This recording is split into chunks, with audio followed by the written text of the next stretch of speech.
Good morning. We are extremely pleased that you are here. It is good to come together for the purpose of co-creating. Do you agree?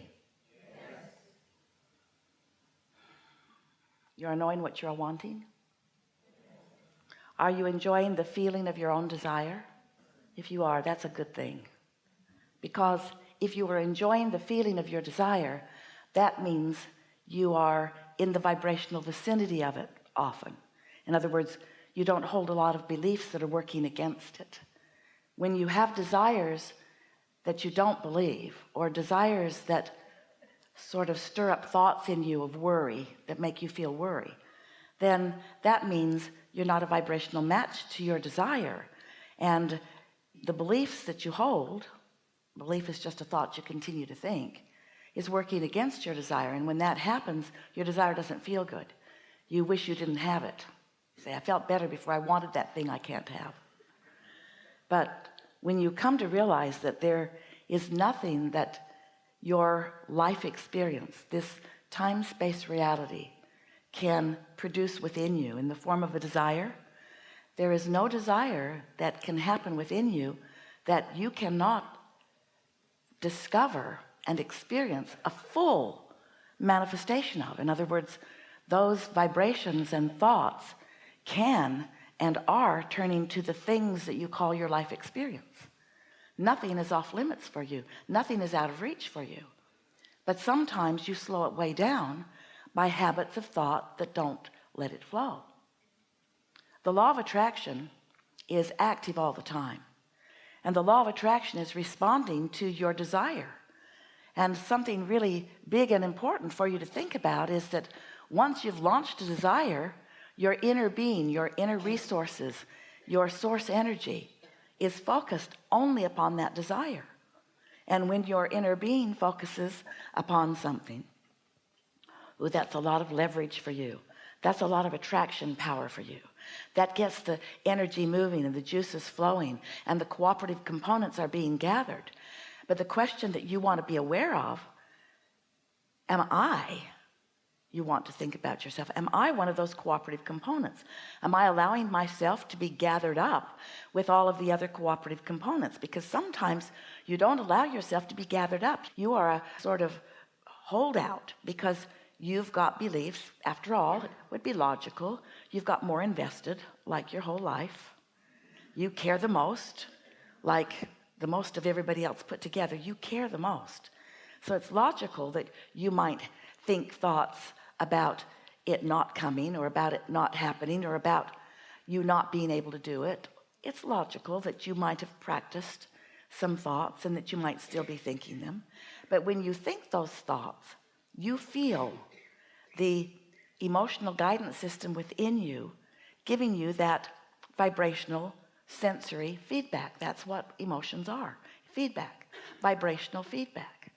So when you think about something you want and you think about why you want it and you anticipate experiencing it fully, and that wonderful feeling comes over you, that feeling of anticipation and eagerness, that means you're vibrationally the same as your desire, which means the pathway, the path of least resistance, or the path of most allowance, the pathway that your inner being has carved open for you, you haven't clogged up the end of the tunnel. A pathway. Think of your inner being as out there clearing the brush and paving the highways and opening the roadways and organizing the details and lining everything up for your joyful discovery. But sometimes, because you've practiced thoughts of defeat, or because it's a new idea that isn't quite familiar to you, you think opposing thoughts. We said to Esther the other day, you're undecided about something. And it surprised her because she thought she was really decided. And she questioned us, how can you say, what do you mean I'm undecided? I've decided. I wrote it down. I've decided. And we explained that when you're really decided, you don't think opposing thoughts. When you're decided, You don't contradict your thought by asking, well, then where is it? Or what's taking so long? Those are not decisive thoughts. Those are contrary thoughts. Those are thoughts of opposition, you see. And so once you get the hang of it, and once you really appreciate your emotions, because your emotions are just letting you know moment by moment whether you are allowing or not allowing, whether you are in the flow of or not in the flow of, whether you are helping or hindering your own desires. You create your own reality because you choose it. Your life helps you do that. So as you choose your own reality, and your inner being hears what you mean and focuses only upon what you want, never on its opposite. So all of the forces, all of the energies, the energy that creates worlds starts working for you, paving that trail, clearing that brush, opening that passageway, that path of least resistance. You got to ask yourself, where am I on this path? Am I on it? Do I believe it? Do I want it and believe it? Am I helping? Am I hindering? And if you want to know the answer in the moment, which is the only thing that matters is in this moment, because this moment's the only moment that you can open or close the passageway.